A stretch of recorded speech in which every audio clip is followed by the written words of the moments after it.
Hello friends. तो अभी हम लोग IB ACIO 2017 का जो रीजनिंग का पेपर था उसका सॉल्यूशन करने वाले हैं, और ये बाइलिंगुअल होगा, हिंदी और इंग्लिश दोनों में। ठीक है, तो I think it will help you in the next exam of IB ACIO 2021। Okay, so हम लोग स्टार्ट करते हैं। अपने पास क्वेश्चन नंबर 1 है, जो बोला था कि find the minimum number of straight lines required to make the given figure. देखिए, इसमें स्ट्रेट लाइन हमें बताना है मिनिमम, जो कि इस फिगर को बनाने के लिए क्या हो, हमें ज़रूरत हो। तो देखिए कैसे बनाएंगे। पहले आप जो हॉरिजॉन्टल और वर्टिकल लाइन है वो काउंट कर लीजिए। देखिए वर्टिकल देखेंगे तो 1 2 और ये 3 4 5, ये मेरे पास 5 वर्टिकल लाइन्स हो गए। अब आप हॉरिजॉन्टल चेक करिए, 1 2, ये 3 और मेरे पास ऊपर 4 हो गया वर्टिकल। अब जो आड़ी तिरछी लाइन है ना, उनको देख लीजिए, 1 2 3 4 5 6 7 8, तो 8 हो गए अपने पास यहाँ। तो जब इनका सम करेंगे तो कितना आएगा, ये आएगा 17। अब 17 चेक कर लीजिए कौन से ऑप्शन में, ऑप्शन नंबर 2। तो इसका करेक्ट आंसर हो गया ऑप्शन नंबर 2। नेक्स्ट क्वेश्चन देखते हैं अपन लोग। इसमें पूछा हमसे, which of the following figures best depicts the relationship among criminals, thieves and जजेज। आपको देखो 3 फिगर दिए हैं, ये है थीव्स, यहाँ पे है सॉरी ये है क्रिमिनल्स, और ये है थीव्स, और यहाँ पे है जज। इनमें से कौन सा रिलेशन इसमें शो होगा। तो देखिए, जो क्रिमिनल होते हैं वो तो कई तरह के क्रिमिनल्स हो सकते हैं। उसमें जो चोर होंगे वो भी एक कैटेगरी होगा, हो सकता है कोई स्मगलर होगा, उसमें हो सकता है कोई और मर्डरर होगा, इस तरह से। तो ये इन सब में आ जाएंगे, किस में आ जाएंगे, सारे क्रिमिनल में आ जाएंगे। लेकिन जो जज है अपने पास, वो जज थोड़ी चोर या थीव हो सकता है, तो जज इसके बाहर रहेगा। तो चेक कर लीजिए कौन से में आपको डिपिक्ट हो रहा है। ऑप्शन नंबर 2 देखिए, इसमें ये शो हो रहा है, बाकी किसी में नहीं हो रहा। फर्स्ट वाले में तीनों को एक साथ रख दिया, जो कि पॉसिबल नहीं है। जज जो है वो चोर या इसकी कैटेगरी में नहीं आएगा, क्रिमिनल के। सी में इन्होंने तीनों को अलग कर दिया, तो ये भी नहीं है, तो ऑप्शन नंबर 2 करेक्ट हो जाएगा इसमें। देखिए नेक्स्ट क्वेश्चन देखते हैं 53। इसमें बोला है, find the number of triangles in the given figure. हमें इसमें नंबर ऑफ ट्राइंगल्स बताने हैं। तो देखिए यहाँ हम लोग इसमें पहले जो 1 1 जिससे बन रहा है ना ट्राइंगल, वो देखते हैं।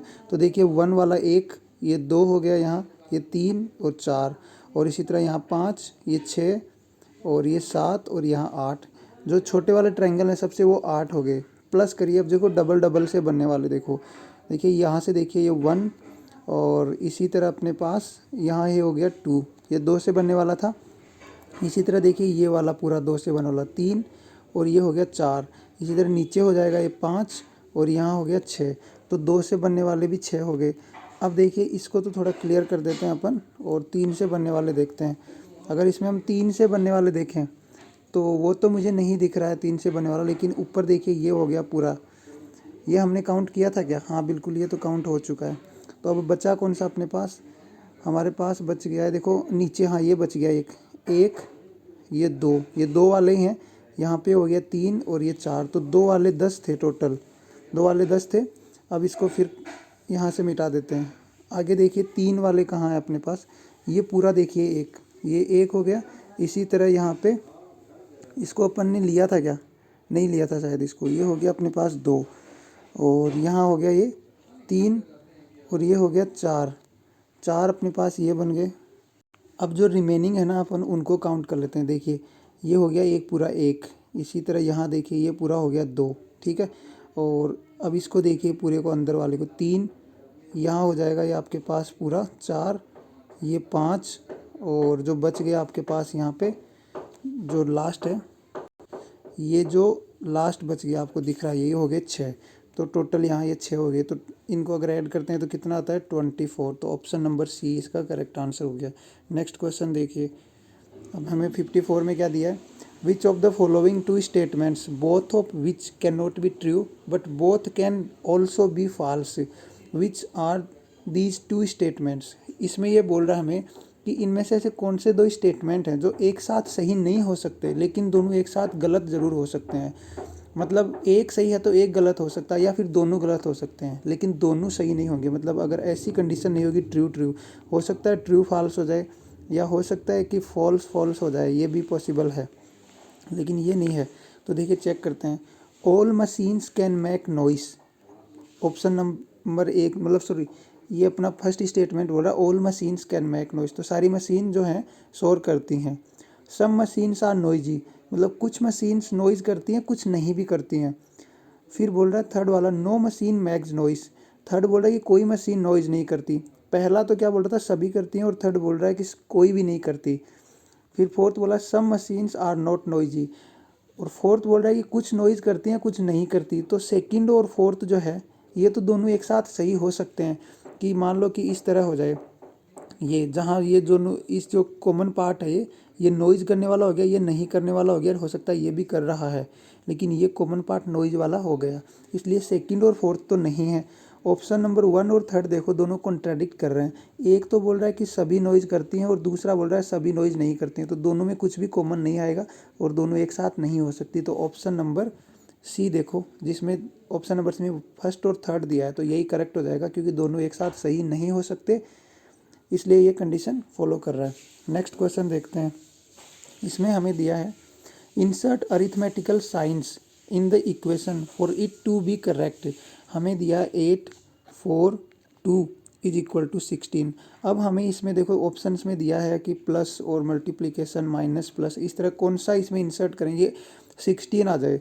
तो देखिए ये आसान क्वेश्चन है, बेसिकली ये दो तरह से हो सकता था। कैसे, या तो हो 8 + 4 × 2 इज इक्वल टू आपके पास 16 आएगा, या हम लोग इसमें क्या कर सकते हैं, या हम लोग इसमें कर सकते हैं कि ये हो जाए क्या, यहाँ पे 8 × 4 / 2, यहाँ भी 16 आता है। तो ये दोनों कंडीशन फॉलो हो सकती है, इनमें से कोई सा भी एक हो सकता है, देख लो चेक कर लो। फर्स्ट वाले ऑप्शन में देखेंगे तो प्लस इंटू मल्टीप्लिकेशन आ रहा है, जो कि हमारा यहाँ है, तो ये ऑप्शन करेक्ट हो गया। लेकिन देखो कि ये कहीं ये कंडीशन भी तो नहीं है इसमें, तो मल्टीप्लिकेशन और डिवाइड किसी में भी नहीं है, तो ऑप्शन नंबर 1 ही इसका आंसर हो जाएगा, 1 करेक्ट है इसमें। ठीक है, नेक्स्ट देखते हैं। इफ़, यदि 84 × 13 इज इक्वल टू 8 और 37 × 13 is equal to 6, 26 × 11 is equal to 6, then 56 × 22 कितना होगा। देखिए इसमें क्या कर रखा है इसने, मैं बता रहा हूँ आपको। 8 + 4 कितना होता है 12, -3, 1 + 3 कितना होता है 4, तो 12 - 4 कितना हो गया, 12 - 4 आ गया आपके पास 8। इसी तरह देखिए 3 + 7 होता है 10, -1 + 3 हो गया 4, तो 6 आ रहा है, मतलब ऐड करके कर रहा है। फिर 2 + 6 हो गया 8, -2 कर देंगे 1 + 1, तो 6 आ जाएगा। इसी तरह इसमें कर लो, 5 + 6 कितना हो गया 11, -2 + 2 4, तो आना चाहिए 7, तो ऑप्शन नंबर सी करेक्ट है इसमें। नेक्स्ट क्वेश्चन देखिए, इसमें हमें दिया है 57 में, if plus means divide, plus का मतलब है divide, okay, multiplication means minus, plus means multiply. अच्छा, प्लस मीन्स फिर से मल्टीप्लाई कैसे दे दिया, यहाँ देखो प्लस मीन्स मल्टीप्लाई, ये प्लस नहीं है, सॉरी यहाँ ये डिवाइड है, इसमें सही से लिखा हुआ नहीं है। डिवाइड मीन्स मल्टीप्लाई, और माइनस मीन्स प्लस, और माइनस का मतलब है प्लस, गुणा का अर्थ माइनस है, और then find the, minus means plus हो गया। ठीक है, देखो हिंदी में पढ़ो, यदि प्लस का अर्थ है विभाजन, गुणा का अर्थ है माइनस, और भाग का अर्थ है गुणा, और माइनस का अर्थ है जोड़ना, तो हमें बताना है इसका आंसर क्या आएगा। देखो 9, प्लस का अर्थ इन्होंने क्या दिया है विभाजन, तो 9 / 3। फिर दिया है प्लस का साइन था और प्लस का अर्थ इन्होंने दिया है 9 / 3, प्लस का अर्थ इन्होंने दिया है, देखो यहाँ पे ये प्लस दे रखा है ना फिर से, तो इसका अर्थ भी इन्होंने क्या दिया है विभाजन ही दिया है, तो यहाँ पे ये भी क्या हो जाएगा प्लस की जगह। अच्छा देखिए, ये जो एक साइन दिया इन्होंने हिंदी में थोड़ा गड़बड़ दे दिया, इंग्लिश वाले में यहाँ सही दिया है। देखो क्या दिया है 9, और प्लस का मतलब इन्होंने बोला डिवाइड है, तो 9/3। फिर डिवाइड का मतलब इन्होंने बोला गुणा है, तो 4 हो गया। फिर माइनस का मतलब क्या बोला इन्होंने, माइनस का मतलब बोला इन्होंने प्लस, तो 8। और फिर उसके बाद है गुणा, गुणा का मतलब इन्होंने बोला है माइनस, तो यहाँ हो जाएगा -2। अब इसको सोल्व करिए, तो बोर्ड मास लगाएंगे। देखो सबसे पहले डिवीजन सोल्व होगा, 9/3 होगा 3 × 4, फिर यहाँ देखो प्लस माइनस है, तो यहाँ बच जाएगा 6। अब हम लोग देख रहे हैं कि 12 + 6 हो गया 18, तो 18 किस ऑप्शन में है वो इसका आंसर होगा, ऑप्शन नंबर सी इसका करेक्ट आंसर है। नेक्स्ट देखिए, find the next term of the sequence. इस सीक्वेंस में नेक्स्ट टर्म बताना है। देखो क्या दिया है, कौन सा है, देखो 1, 8, 4, 27 और 9, और इसके बाद क्या आएगा। तो एक चीज़ इसमें देखिए, ये किस तरह है, देखो इसमें दो तरह की सीरीज है, एक तो 1 फिर इसको छोड़िए, ये 4 एक टर्म छोड़िए, फिर 9 फिर एक टर्म छोड़िए, इस तरह चल रहा है। तो ये क्या है, 1 का स्क्वायर, 2 का स्क्वायर, 3 का स्क्वायर, और इसके बाद यहाँ आएगा 4 का स्क्वायर 16। लेकिन इसमें जो बीच वाला टर्म है वो क्या आ रहा है, 8, 27, और फिर यहाँ क्या आएगा, देखो ये 2 क्यूब फिर 3 क्यूब, 3 क्यूब के बाद आएगा 4 क्यूब, मतलब 64। ऑप्शन नंबर सी इसमें करेक्ट हो जाएगा, 64। नेक्स्ट क्वेश्चन देखते हैं। इसमें बोल रहा है हमें, David divide 78 by half and adds 11, what number he gets at the end. David क्या कर रहा है कि 78 को हाफ से डिवाइड कर रहा है, तो 78 डिवाइड बाई 1/2, और फिर उसमें 11 ऐड कर दे रहा है, तब आपके पास क्या आएगा।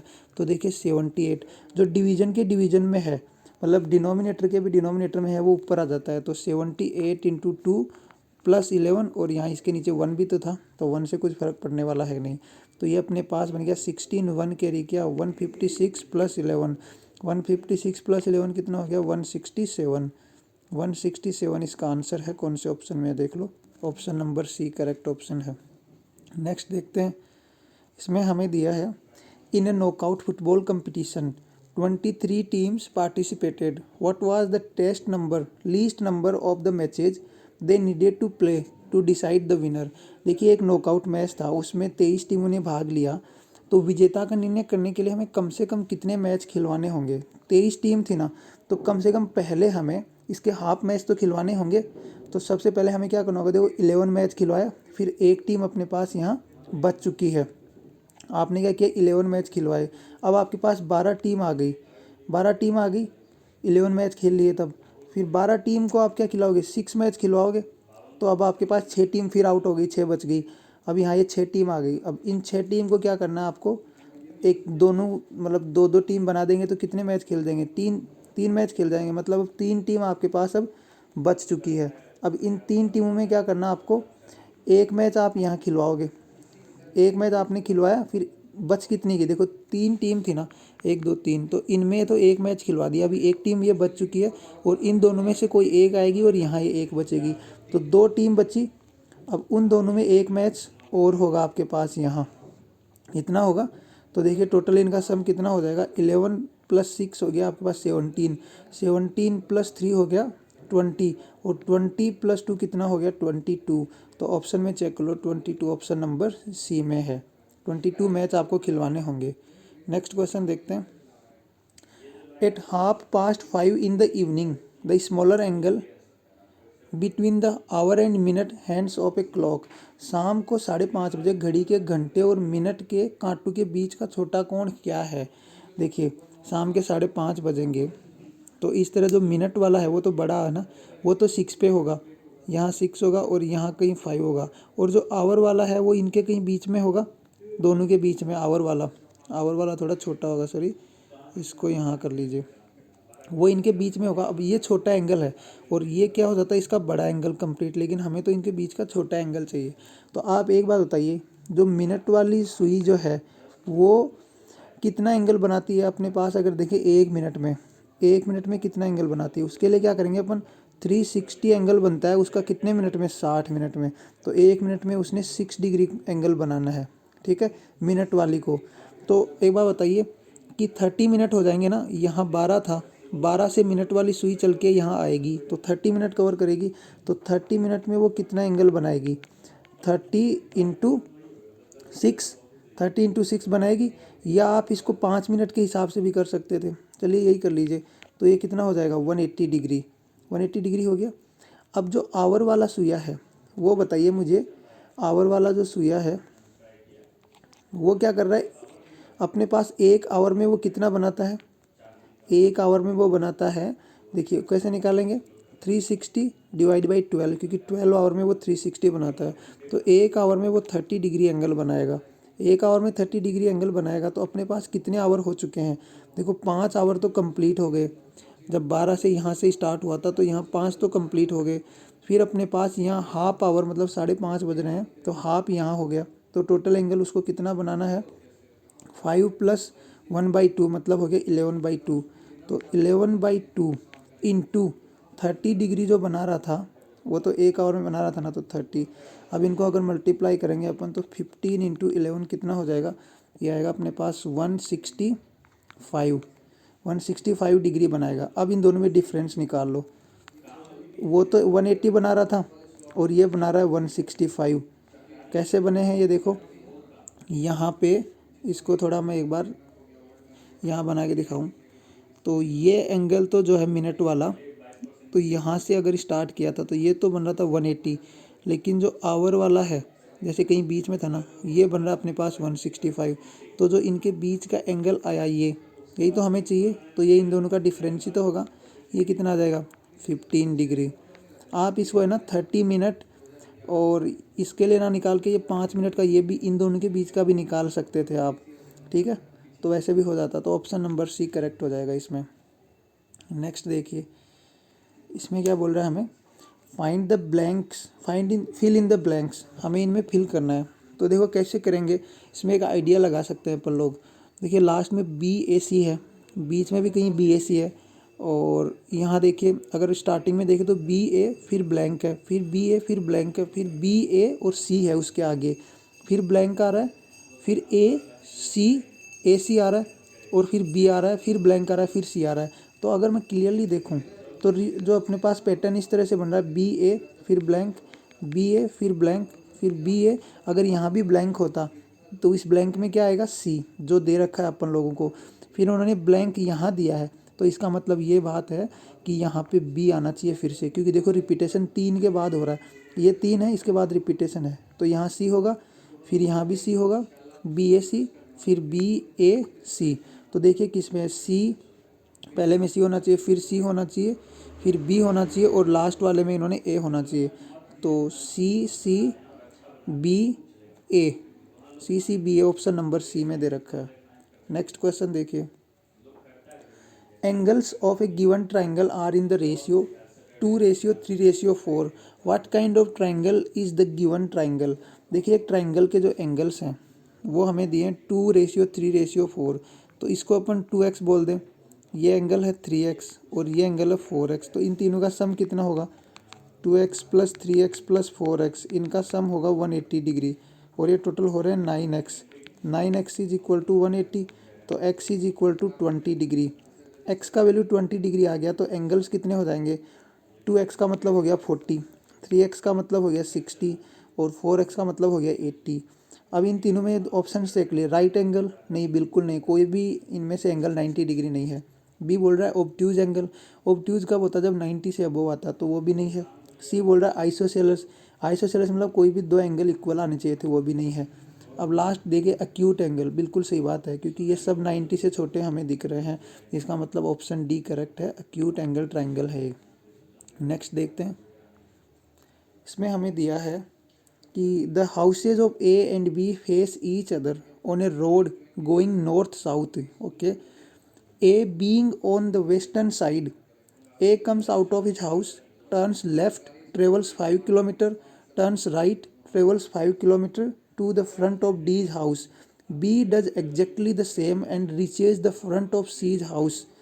In this context, which one of the following statements is correct? देखिए हिंदी में भी देख लेते हैं।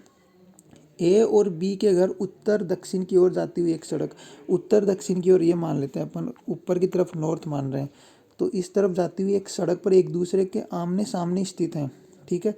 इसमें ए का घर पश्चिम की तरफ है, मतलब ए का घर यहाँ होगा कहीं, थोड़ा नीचे बना लेंगे इसको एक बार, ए का घर है यहाँ पश्चिम की तरफ, तो बी का घर किधर होगा, पूर्व की तरफ होगा। ओके, ए अपने घर से बाहर आता है और बाएं मुड़ता है, जब ये अपने घर से बाहर आएगा तो बाहर आ गया, और फिर ये बाएं मुड़ेगा तो इधर चलेगा, और कितना जाता है ये 5 किलोमीटर चलता है, ठीक है। फिर दाएं मुड़ता है और डी के घर के सामने तक 5 किलोमीटर की यात्रा करता है, फिर मान लेते हैं ये इधर आ गया डी की तरफ 5 किलोमीटर चल के, अब मान लिया डी का घर यहाँ था, ठीक है। अब बोला है कि बी बिल्कुल वैसा ही करता है और सी के घर के सामने पहुँच जाता है, जैसा ए ने किया उसी तरह बी निकलेगा अपने घर से, और फिर वो क्या करेगा कि बाएं मुड़ेगा, घर से निकला बायां मुड़ा अपने, बी का बायां इधर होगा, 5 किलोमीटर चलेगा, फिर दाएं मुड़ेगा अपने और फिर 5 किलोमीटर चलेगा, तब यहाँ सी का घर आ जाएगा।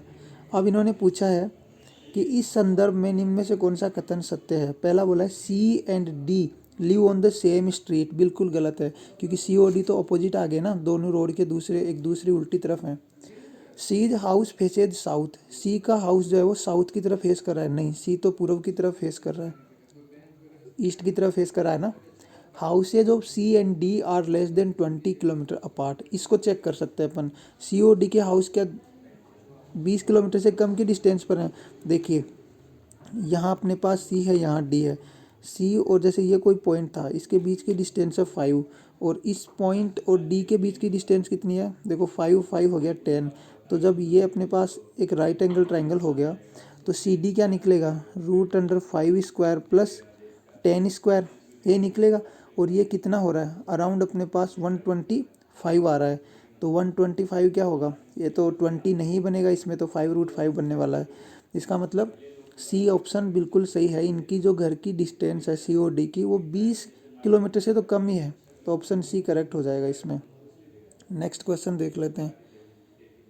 नेक्स्ट में हमें बोल रहा है कि BEH, DGJ, फिर EJO, इस तरह ये अपने पास देखो दो सीरीज से बन रहे हैं। देखो बी से क्या हो रहा है, डी में जा रहा है, मतलब बी से डी में +2 हो रहा है ना, BCD। और फिर उसके बाद क्या आना चाहिए यहाँ पे, BCDEF आना चाहिए पहला वाला। फिर देखिए मतलब फर्स्ट तो F आना चाहिए, ये अलग हो गया अपने पास, यहाँ F आना चाहिए। अब इसमें देखिए नेक्स्ट क्या दिया है, E फिर G, तो EFG 2 बढ़ रहा है, फिर आगे G से HI आएगा, ठीक है। फिर H देखिए यहाँ पे H है, HIJKL, तो FIL आएगा। इसको छोड़िए एक बार, तो ऑप्शन नंबर डी करेक्ट हो जाएगा इसमें। फिर अपने पास 66 देखो, HVGTFREP, इसमें क्या आएगा, तो देखते हैं। देखिए H से क्या हो रहा है अपने पास, इसको एक बार थोड़ा, हाँ, H से अपने पास G में जा रहा है, ठीक है, फिर F में जा रहा है, फिर E में जा रहा है, फिर यहाँ पे अपने पास क्या आएगा, देखो हो क्या रहा है, -1 हो रहा है। या आप देखो H से जो हो रहा है G में जा रहा है, मतलब G और H होता है, लेकिन H से G आया -1, फिर G से F आया फिर -1, फिर F से E आया -1, फिर से 1 आएगा तो -1, तो E से पहले क्या आता है D, तो D आएगा फर्स्ट वाले में, यहाँ पे होगा D, पहला तो बन जाएगा D। तो D किस में है, एक देखो पहले वाले में D तो सिर्फ B ऑप्शन में दिख रहा है, तो ये करेक्ट हो जाएगा। अगर आप दूसरा और चेक करें इसमें, तो देखिए V से T आ रहा है, 2 कम हुआ, T से R आ रहा है, फिर से 2 कम हुआ, 18 हो गया, फिर R से P आ रहा है, मतलब 16 हो गया, 2 कम हो गया, P से फिर आएगा 2 कम होगा, तो मतलब 14 नंबर आएगा। 14 क्या होता है, N, तो यहाँ पे DN ऑप्शन बी में ही दिया है, ठीक है। नेक्स्ट चेक कर लेते हैं। 4.3, 10 और 8, देखो ये क्वेश्चन गलत है, इसको छोड़ देते हैं, क्योंकि इसका कोई लॉजिक नहीं था, और मैंने देखा है कि ये रिजेक्ट भी हो गया था क्वेश्चन, उन्होंने कैंसिल कर दिया था इस क्वेश्चन को। तो नेक्स्ट पे चलते हैं अपन। अब देखिए इसमें क्या है, 68 बोल रहा है, if tour is written as 1 2 3 4, clear is written as 5 6 7 8 4 and spare is written as 9 0 8 4 7, then find the code for care. बोल रहा है कि ट्यूर को आप 1 2 3 4 लिख देंगे, क्लियर को 5 6 7 8 4 लिखेंगे, और स्पेयर को 9 0 8 4 7 लिखेंगे, तो केयर के लिए क्या होगा। तो देखो सी के लिए देखो क्या लिखा है इन्होंने, सी के लिए क्या लिखा है इन्होंने, 5, तो 5 आएगा। फिर ए के लिए देखो क्या लिखा है इन्होंने, ए के लिए मुझे दिख रहा है यहाँ क्लियर में देखो 8 लिखा है, तो ए के लिए यहाँ लिख दो 8। आर के लिए इसी तरह चेक कर लो, आर के लिए ट्यूर में देखो लास्ट में कितना लिखा है 4, तो यहाँ फिर अपने पास में है ई, तो ई के लिए भी चेक कर लो। थर्ड नंबर पे क्या है, क्लियर में थर्ड नंबर पे है 7, तो 7 हो गया, तो 8 4 5 8 4 7 ऑप्शन नंबर डी में दे रखा है। देखो मैंने तो आपको पूरा समझाने के लिए इसको किया है, आप लोग जैसे जैसे ये लिखते जाएंगे ना 5 8 4, फिर ऑप्शन में भी चेक करते जाओ। अगर 5 8 दिख गया ना मुझे, तो सिर्फ एक ही ऑप्शन में था डी में, वहाँ से भी अपन लोग इसको टिक कर सकते थे। अब आइए 69 बोल रहा है, calendar is coded as CALENDER को क्या रखा है, CLANEEDR, find the code for circular under the same rule. बोल रहा है कि सांकेतिक भाषा में इस वर्ड को ये लिख दिया है, तो इसी तरह सर्कुलर को क्या लिखेंगे। तो देखो कैलेंडर में हुआ क्या है, कि सी को तो फर्स्ट वाले को तो सेम रखा है, सी रखा है, लेकिन जो सेकंड थर्ड आपको दिख रहा है उनको इंटरचेंज कर दिया है, सेकंड और थर्ड को। तो हम लोग सर्कुलर में भी इंटरचेंज करेंगे तो आर आई हो जाएगा। फिर आप देखिए थर्ड और सेकंड थर्ड के बाद में फोर्थ और फिफ्थ को भी इन्होंने इंटरचेंज किया है, ए एन से ए एन जो था वो एन ए बन गया, तो हम लोग इसमें भी इंटरचेंज करेंगे तो क्या आएगा, यू सी बनेगा। फिर लास्ट में इन्होंने क्या किया है, डी और ई को भी इंटरचेंज किया है, तो इसमें भी हम लोग लास्ट वाले जो दो हैं ए और एल, इसको भी इंटरचेंज कर देंगे, और जो लास्ट वर्ड है, लास्ट लेटर है आर, वो सेम रखेंगे। तो देख लो किस में अपने पास आ रहा है, ये मुझे दिख रहा है ऑप्शन नंबर बी में, तो ऑप्शन बी करेक्ट हो जाएगा। नेक्स्ट देख लेते हैं। 70 बोल रहा है कि इधर ही इज हैप्पी और ही इज पुअर, कि वो या तो खुश है या वो गरीब है। बी बोल रहा है कि वो खुश है, मतलब वो खुश है तो वो गरीब नहीं हो सकता, ये बात हम लोग जान रहे हैं। इन्होंने बोला है इनफ्रेंस ही इज पुअर, अनुमान ये लगाया गया कि वो गरीब है, तो ये अनुमान गलत है उसका, क्योंकि बोल क्या रहा है, देखो वो खुश है ना, बी पार्ट बोल रहा है कि वो खुश है, ए पार्ट में बोल रहा है कि वो या तो खुश है या मतलब गरीब है। अगर वो गरीब है तो खुश नहीं हो सकता, और वो खुश है तो गरीब नहीं हो सकता, इसका मतलब जो अनुमान है वो गलत है, क्योंकि वो खुश है तो वो गरीब हो ही नहीं सकता। तो ऑप्शन में देखो फर्स्ट बोल रहा है the inference is definitely true, बिल्कुल गलत है, ट्रू है ही नहीं। फिर बोल रहा है कि सेकंड बोल रहा है अनुमान पूर्णतः सत्य है, option number true, option number जो बी है वो बिल्कुल सही है, क्योंकि अनुमान गलत है, जब वो खुश है तो वो गरीब नहीं है। अगला देखिए 71, those who are honest are good teachers, जो ऑनेस्ट हैं वो गुड टीचर्स हैं। तो देखिए ऑनेस्ट एक बहुत बड़ी चीज़ होगी, मान लेते हैं उसमें से ये ऑनेस्ट हो गया, उसमें गुड टीचर भी कहीं ना कहीं आएंगे। गुड टीचर वो होंगे जो ऑनेस्ट हैं, लेकिन सारे ऑनेस्ट गुड टीचर हो ऐसा जरूरी नहीं। बी बोल रहा है hard working people are honest, B ऐसा बोल रहा है जो हार्ड वर्क कर रहे हैं ना वो ऑनेस्ट हैं, जो हार्ड वर्क करने वाले हैं वो ऑनेस्ट है, मतलब हार्ड वर्क वाले भी इसमें ही आएंगे, हार्ड वर्क करने वाले भी किस में आएंगे, ऑनेस्ट वाली कैटेगरी में आएंगे। तो इन्फ्रेंस देख लेते हैं, hard work is the necessary quality of a good teacher, मतलब जो हार्ड वर्क कर रहा है वो उसके लिए अच्छा टीचर बनने के लिए एक मतलब नेसेसरी क्वालिटी है, तो ऐसा ज़रूरी नहीं है। देखो तो देखिए इसमें मुझे थोड़ा डाउट है, मैं इसका कंसेप्ट अच्छे से नहीं समझ पा रहा हूँ, इसका मैं सॉल्यूशन नहीं बताऊँगा, गलत बताने से अच्छा है नहीं बताना, मैं खुद एक बार इसको चेक करूँगा, ठीक है, क्योंकि मुझे इसमें थोड़ा डाउट लग रहा है, क्या समझ नहीं आ रहा इसकी लैंग्वेज मुझे खुद को। तो नेक्स्ट पे चलते हैं अपन लोग। इन्होंने बोल रहा है based on the following statements which is the correct conclusion drawn, निम्नलिखित कथनों के आधार पर कौन सा सही निष्कर्ष निकल के आता है। Only gentleman can become members of the club, देखो ये बोल रहा है कि केवल जेंटलमैन जो है ना वो क्लब के मेंबर्स बन सकते हैं, ठीक है। मैनी ऑफ द मेंबर्स, मतलब जैसे जेंटलमैन थे अपने पास बहुत सारे, उनमें से कुछ लोग जो क्लब के मेंबर हैं वो तो सारे जेंटलमैन होंगे ही, मतलब क्लब में जितने मेंबर हैं उन सबको जेंटलमैन होना पड़ेगा। Many of the members of the club are officers, अब इन्होंने बोला है जो क्लब के बहुत सारे मेंबर हैं वो ऑफिसर भी हैं, ठीक है, मतलब सारे ऑफिसर नहीं है क्लब के जो मेंबर है, लेकिन बहुत सारे ऑफिसर हैं। इसका मतलब ये है कि जैसे ऑफिसर्स जो थे ना वो कुछ इस तरह आ सकता है अपने पास, उनमें से कुछ ऑफिसर जो हैं वो क्लब के मेंबर भी हैं। बोल रहा है कि some of the officers are, फिर उन्होंने बोला कि some of the officers have been invited for the dinner, इनमें से कुछ ऑफिसर्स को डिनर के लिए बुलाया गया है। तो हमें बताना पड़ेगा इनमें से कौन सा सही है। All the members of the club, option A बोल रहा है all the members of the club have been invited for dinner, नहीं बिल्कुल ऐसी बात नहीं है, क्योंकि इन्होंने क्या बोला है कि कुछ ऑफिसर को लिए इनवाइट किया गया, कुछ ऑफिसर को इनवाइट किया गया है, तो क्लब के सारे मेंबर तो ऑफिसर हैं ही नहीं, तो वो सब कैसे चले जाएंगे, कुछ थे तो वो चले जाएंगे, उनको बुलाया होगा तो ए तो सही नहीं है। बी देखो some of the officers are not gentlemen, ये भी संभावना है कि कुछ जो ऑफिसर हैं वो जेंटलमैन नहीं हो सकते, क्योंकि ऑफिसर होने के लिए जेंटलमैन होना ज़रूरी नहीं है, इन्होंने कहीं नहीं बोला है कि ओनली जेंटलमैन ऑफिसर हो, ऐसा नहीं बोला है। सी बोल रहा है all gentleman are members of the club, कि जितने जेंटलमैन हैं वो क्लब के मेंबर होंगे, ऐसा भी नहीं है। सारे क्लब के मेंबर जेंटलमैन होंगे लेकिन सारे जेंटलमैन क्लब के मेंबर हों, ऐसा ज़रूरी नहीं है। डी बोल रहा है only gentleman have been invited for dinner, तो केवल जेंटलमैन जो है वो डिनर के लिए इनवाइट किए गए हैं, ऐसा ज़रूरी है क्या? अच्छा, हमने ऑप्शन बी को तो सही था ना, some of the officers are not gentlemen, बिल्कुल सही है कि कुछ ऑफिसर जेंटलमैन कहाँ है, बाहर निकल रहे हैं, तो ऑप्शन बी ट्रू है इसमें। सारे ऑफिसर जेंटलमैन नहीं है, ऐसा हो मतलब ज़रूरी नहीं है कि सारे ऑफिसर ही जेंटलमैन हो, तो ऑप्शन बी सही है। नेक्स्ट देखते हैं अपन इसमें।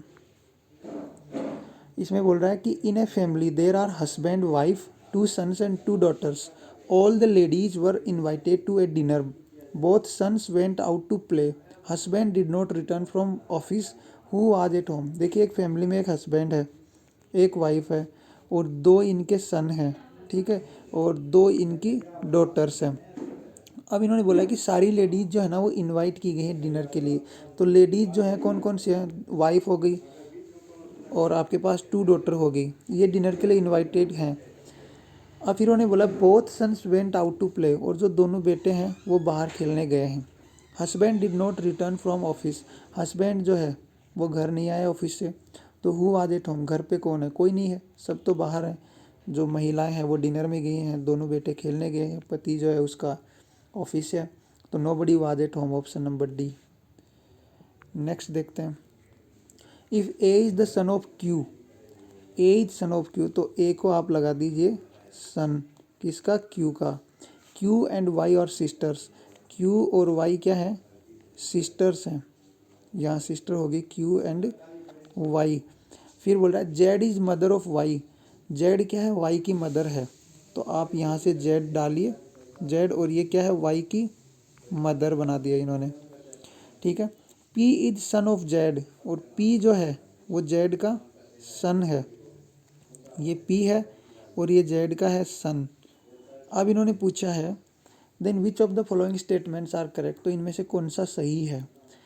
फर्स्ट ऑप्शन बोल रहा है P is maternal uncle of A, तो पी ए का मैटरनल अंकल है क्या? बिल्कुल है, क्योंकि देखो क्यू और वाई दोनों सिस्टर हैं और इनकी माँ जेड है, और पी की भी माँ जेड है, मतलब पी इसका बेटा भी तो है, तो पी क्यू और वाई का भाई हो गया, और अगर ये इसका भाई हो गया तो क्यू का जो बेटा होगा उसका अंकल कौन होगा? उसका मामा कौन होगा? पी होगा, तो ऑप्शन ए करेक्ट है, ट्रू है।